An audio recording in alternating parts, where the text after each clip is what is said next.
Welcome to episode 149 of Radio 815, the podcast dedicated to examining the work of writer director J.J. Abrams, as well as his Bad Robot universe. I'm your host for this week. My name is Marcelo Inostroza, joined as always by my fellow co-host, Matt Crandall. And on today's edition, we will continue our journey through the short-lived, beloved series, What About Brian? Today, we'll be discussing episode 4, entitled The Importance of Being Brian. So, Matt, I will simply say, where have you been? I've needed you. I'm trying to put together this party. I need you. What happened to you, man? You fell off the face of the earth. And Brian certainly does fall off the face of the earth. And it's funny watching this episode now, because this is an episode of TV that they used to do all the time, where a character is MIA and all of the characters are trying to get in touch with them. But you can't do that nowadays with technology and text messaging, because if Brian didn't respond to 24 text messages, his friends would say, "Fuck you for life, you're out." If he left 24 threads on red, he is done. It's funny, but it really feels like a blast from the past, dated kind of episode, because the main crux of the first 2/3 of it is that everyone is trying to get in touch with Brian because he has a big weekend planned and a lot of commitments, and he is too busy screwing Lisa B left, right, and center and just having a fun weekend with his new girl. So it's one of those things that I enjoyed that, but also I have liked Brian a lot up until this point, and it's one thing to be like, I get it. You know, he's got this hot new girl that he's really having fun with and not returning his sister's call, okay. But knowing that he is supposed to go to Larissa's birthday party, who's just a kid, and he's ignoring all these messages and like not even prioritizing that, I was kind of mad at the guy, because if you're going to disappoint a 30-year-old, who cares? But if you're going to disappoint a 6-year-old because you're too busy getting your fuck on, that's kind of a dick move. Yeah, listen. I don't know if I feel the same way towards Brian as you do.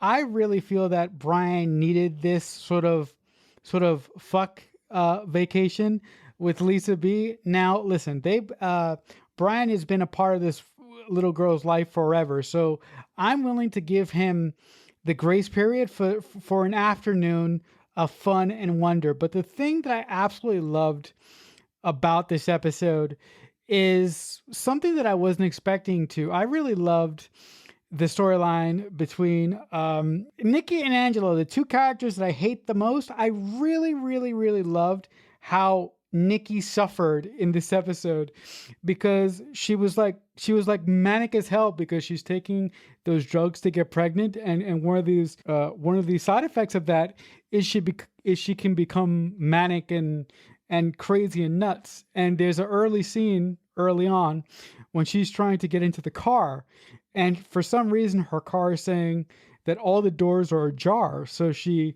carefully and calmly opens all the doors and closes all the doors, and the car still says that they're ajar, and she goes nuts. And she stands up through the sunroof and she goes, "Angelo!" So it was really, really fun to watch her suffer. I don't know what that says about me, but I just had so much fun with that. Also, I really, really, really liked Dave to getting a taste of what it feels like to take care of his kids, because obviously one of his girls is having a birthday party, and his wife Dina is so stressed and so fucking wiry because she's trying to do everything. But as soon as Dina leaves the house, Dave forgets about her muffins. He doesn't know where the fuse box is to the house. They don't get a bouncy house. So I really like how everyone kind of suffered in this episode because of the absence of Brian. Again, I kind of am on the side of Brian where Matt is not. It's trying to show us that Brian is kind of the glue of the group, who helps keep everybody together and like on the right track. And there is so much external noise happening because, you know, as you said, Nikki and Angelo are having these issues because Nikki has been taking these drugs. Angelo, being an Italian man, they make him a diehard soccer fan, and the buddy he always watches this soccer with apparently is Brian. And because Brian is missing in action, even that isn't as fun for him. And then when it comes to Dave and Dina, again, I'm mad at both of them because they're not doing a good job of making this day right for their daughter. And I'm like, come on. And it's because Dina goes out because she wants to cut off this awkwardness at the past by asking John Hamm to not come to the birthday party, because she thinks if he shows up, she doesn't want Dave to get wind of this because they have slept together now at this point. She has gone through with it, and she doesn't want that awkwardness to seep in. But John Hamm's daughter, Mary, is her daughter's best friend. So she almost is asking John Hamm to help ruin her daughter's party by not bringing his kid. And as she's out, Dave can't get stuff together because he's a tech guy. But he's a tech guy in terms of programming video games, not in terms of where the fuse box is. And when the guys show up with the wrong stuff, he doesn't stand up and confront them and demand the right Little Mermaid bouncy house. He just accepts that it's going to be a giraffe. And as all this is going on, and he can barely watch his own kids, lets the muffins burn, he is talking online to the woman from the presentation the other day and starting to flirt online with this girl that he's got some chemistry with. And so watching all of these stories go, it is funny to watch Dave be inept. But I'm also like, dude, keep your dick in your pants for your kid's birthday party. It's your goddamn... I wish they had made it something else, because everybody just blowing off this kid's birthday. Are you kidding? In a little kid's life, that's one of the only big days of the year is their birthday. And all of these adults around couldn't give a fuck about making this a special day. They really are half-assing it and phoning it in. But beyond that, it is funny as Brian and Lisa B are fooling around in bed, and we keep hearing people leave messages, and Brian either totally not listening to them or ignoring them, and Lisa B is like, don't you need to get that? And he's like, I don't know, I'm just having fun here, forget them, they can manage on their own. But as we see as this episode goes on, they can't manage on their own. They do lean on Brian, which maybe goes to your point of him needing a break, because everybody is leaning on him so much that he can't live his own life in the way that he wants to. Do you think this episode showed them how much they sort of discount Brian and showed them how much they need him? And do you think that moving forward they will appreciate him more, or do you think in the third act of this episode Brian goes through something traumatic and he has this big moment, but the way that he is dressed throughout his big moment and throughout his big speech sort of devaluates what he has to say to the group? So do you think that the group will see him differently after this episode, or do you think that they will go back to the status quo and treat him like last month's pair of socks, basically? I don't think anything is going to change, and that is partly because if Brian had stepped in and saved the day in an epic fashion, then maybe they would realize that they were leaning on him too much, but he still pulled it out. But he doesn't actually really save the day. He barely does an adequate job, and he traumatizes a bunch of kids because he doesn't come through. Yes, he does give a big impassioned speech, but they undercut it because he's still wearing the dinosaur costume. So everybody around him doesn't really take it seriously, but also he still, in trying to be independent, there's a line where you can walk between letting people know that they are codependent and kind of shutting that down and living your own life and kind of ignoring them and ghosting them and then just showing up and being the asshole. And I feel like he played it all wrong. I hated Brian this entire episode. I'm like, I get it. You're having this thing. And then when he puts his foot in his mouth with Lisa B, where she's just asking general get to know you questions. And of course she does kind of rudely word it how are you still single after all this time? But then he shuts down and acts like a complete idiot.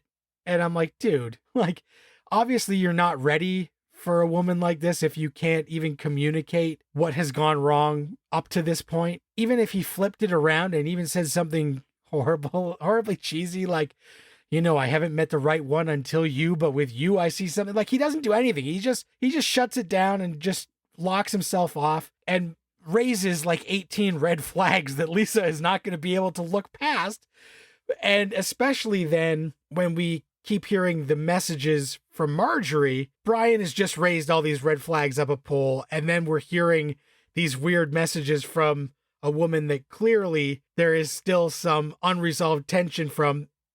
Lisa B and him were doomed by the middle of this episode, where it was like, okay, Brian, you have screwed this up, and you aren't ready for this. And maybe, yes, your friends are leaning on you too much, but you're also not mature enough to move on right now. And maybe that's okay. But I thought that it was interesting that, they frame it where we're supposed to think it's funny that Brian is dodging his friends. And I just thought, what a prick. You won me over. I will agree that Brian has a giant commitment issue, but the reason why he has a giant commitment issue is because every woman that he's been with in this series so far compares to the one woman that he can't have. And that's the reason that he doesn't want to open up to these women that he's with. I mean, the saddest parts about this episode for me is, like you said, when Lisa B is trying to get some personal information out of him, every time he fucking sideswipes her and he fucking changes the subject.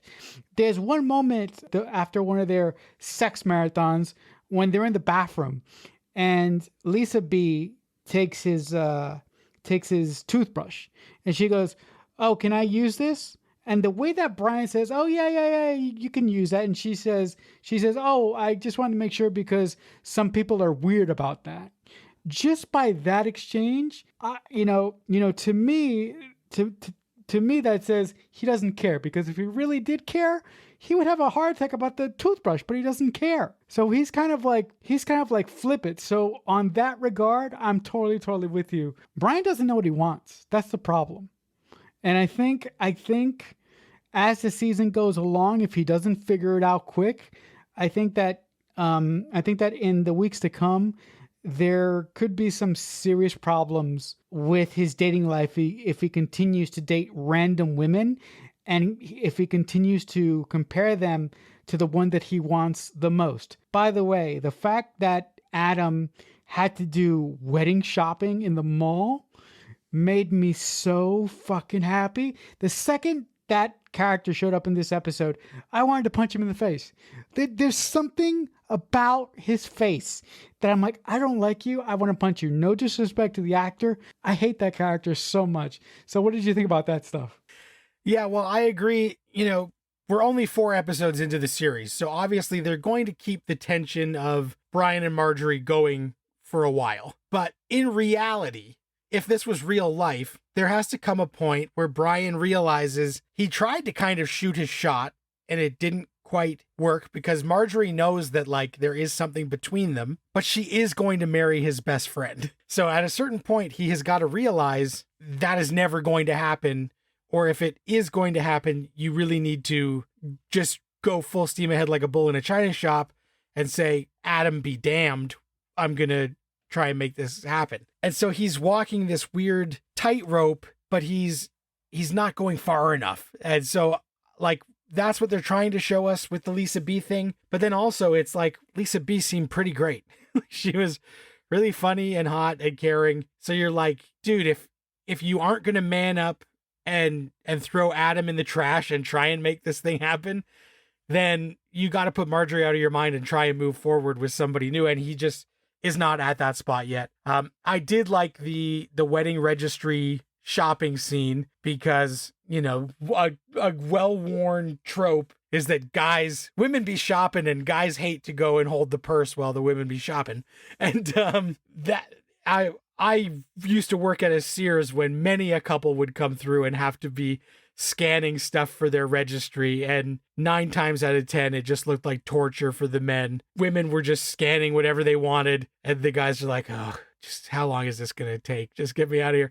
So I even like when Adam is kind of like, can you just cut and paste somebody else's registry onto mine and get me the fuck out of here? And it was also funny seeing the guy who was helping them make the registry is Rex Lee, who back when this aired was really on a hot streak because he played Lloyd on Entourage, Ari Gold's assistant, And I haven't seen that guy. I don't know what happened to that guy. I think he fell off the face of the earth. So it was nice seeing that guy because I was like, oh, hey, it's that dude who used to be on Entourage.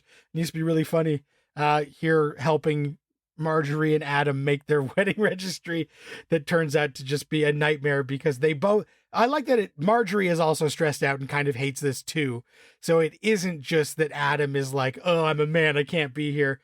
Even Marjorie is like, we're doing this dumb thing, like get me out of here when they're leaving the messages for Brian.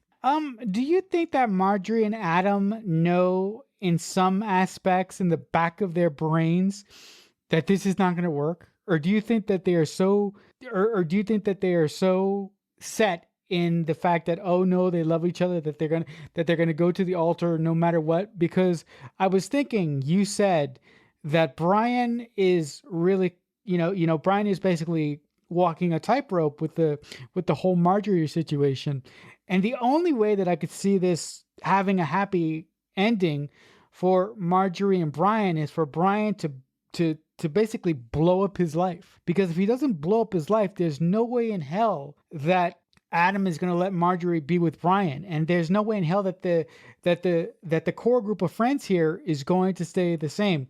The other thing that I want to ask you is that, do you think that Dave and the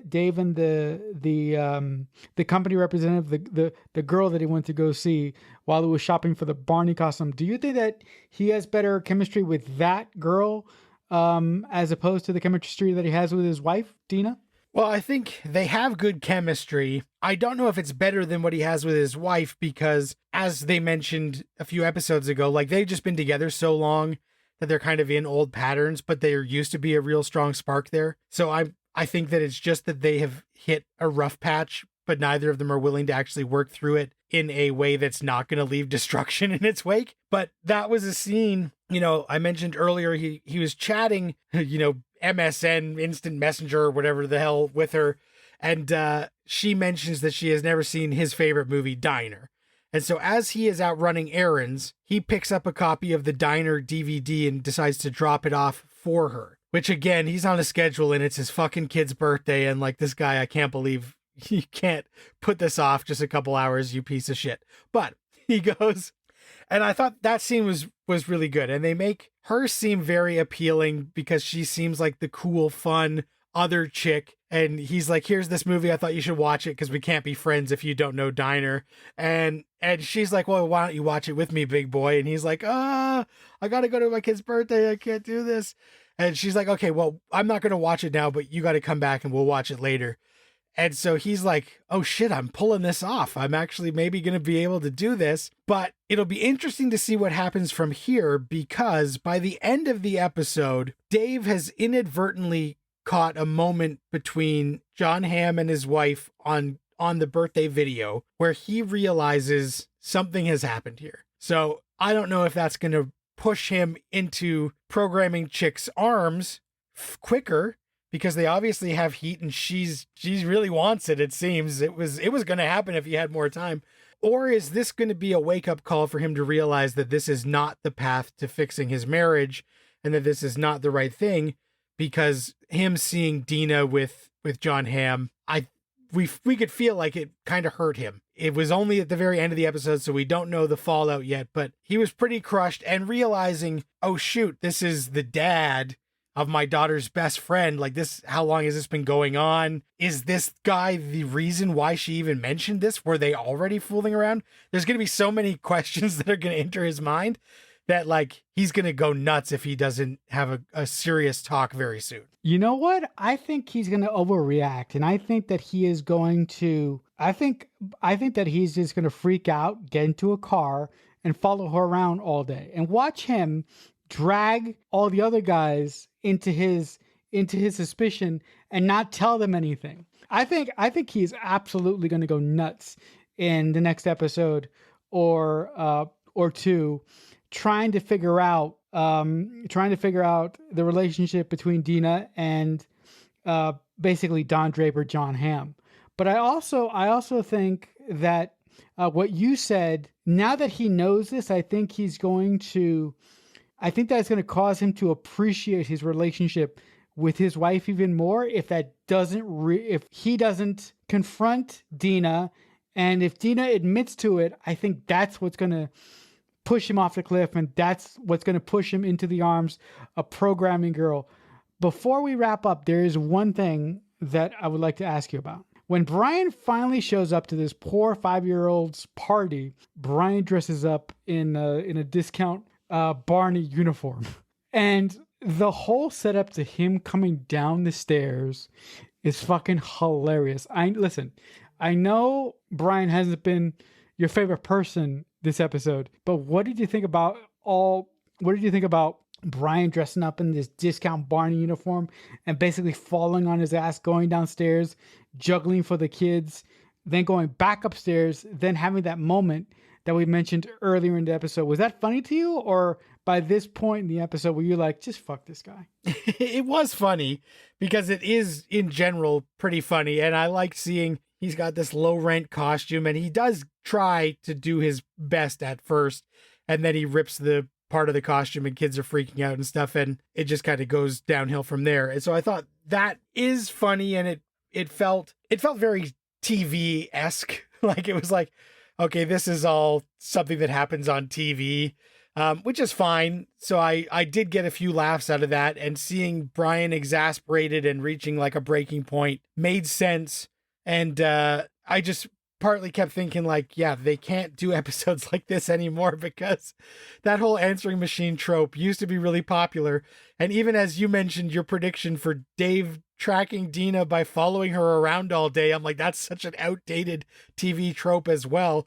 Because now it's just, I'll download a tracker onto your phone and I'll see where you went at the end of the day and figure it out afterwards, or follow your Insta and figure out where you've been, rather than get in a car and drive around all day. So it is funny that even though this show is only, 2006, so many of these classic tropes that they are using would now be completely irrelevant unless it's a period piece. And so I thought that was interesting, and it is nostalgia and fun to watch an episode like this that is just, a bunch of friends, the struggles they're going through, and how the one guy who's kind of the glue doesn't want to be the glue for this group anymore, and how he's going to be able to extricate himself from that and figure out what his life should be. He's starting to panic because he's, a certain age and hasn't figured it out yet. And again, I think that is something a lot of people feel, but also now when we're watching this show, I feel like the pressure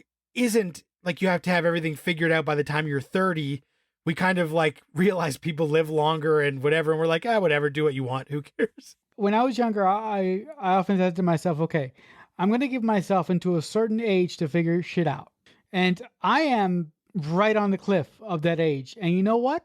I don't want to give up. I still believe that I can accomplish what I've wanted to accomplish my entire life. But I will agree that when you're younger, the need to figure out your life and what it's going to be is kind of terrifying. Because when I was 20, I'm like, I got to figure out what I'm doing now.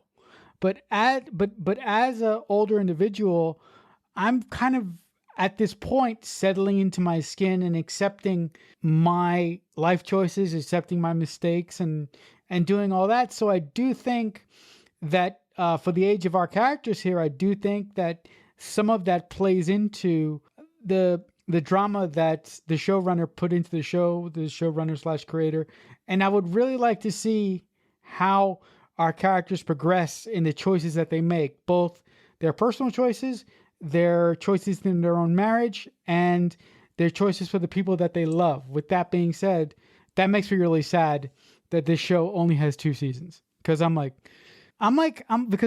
would have really loved to spend at least 4 seasons with these people, except 2 of them. 2 of them I could just flung out of a plane somewhere. Yeah, and I think it's just a matter of it was on at an awkward time, and because it was a short-lived first season, and then they revamp it a little bit for season 2, do you renew your low-rated underdog drama, or do you just cancel it, let everybody out of the contracts, and worrying about finding a hot new show? This was also when ABC was king of the ratings, because this is the heyday of Lost, Grey's Anatomy, that when a show comes on and doesn't get 10 million viewers out of the gate, they really, I think it was just a favor to Bad Robot that they gave it the second season, because the first season didn't really have a chance to catch on, so they were hoping maybe there would be a way. But this is also the time where if your show doesn't come out on DVD, then a lot of people couldn't catch up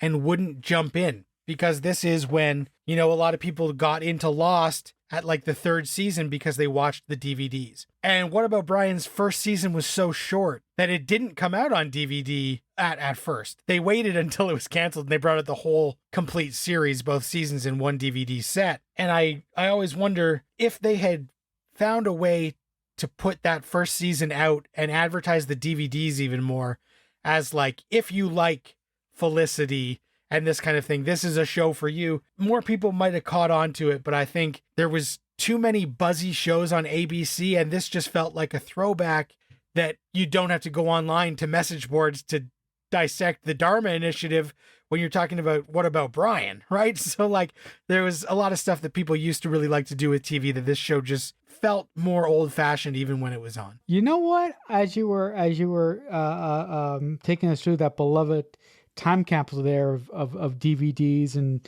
Lost being the king of the hill next to Grey's Anatomy, I'm thinking that this show was in the wrong place. I'm thinking if this show was like on the WB, my beloved network, from when I was growing up, I think that this show on the WB would have had a better chance to succeed, because on the WB at the time you had Gilmore Girls, you had Buffy. I believe they were just starting Angel, and at one point you had Felicity there. So I think that this show would have done better on another network instead of having it on the same network as Lost. But like Matt said, maybe it was just a favor to Bad Robot. So, one will never know unless you do some research. But I think that does it for this edition of Radio 815. Listen, guys, if you love what we do here and you want to send us an email, you can email us at radio815@aol.com, or you can follow us on social media if you still do that. We are at JJUniverse815 on Twitter. I will never call it X.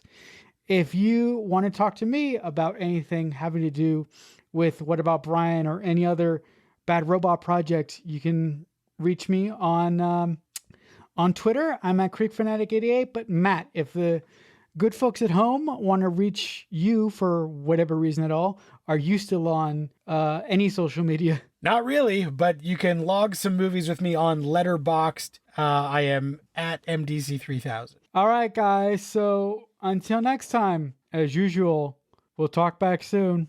Radio 815 is a Balloonhead Productions presentation in association with Killer Newt Productions.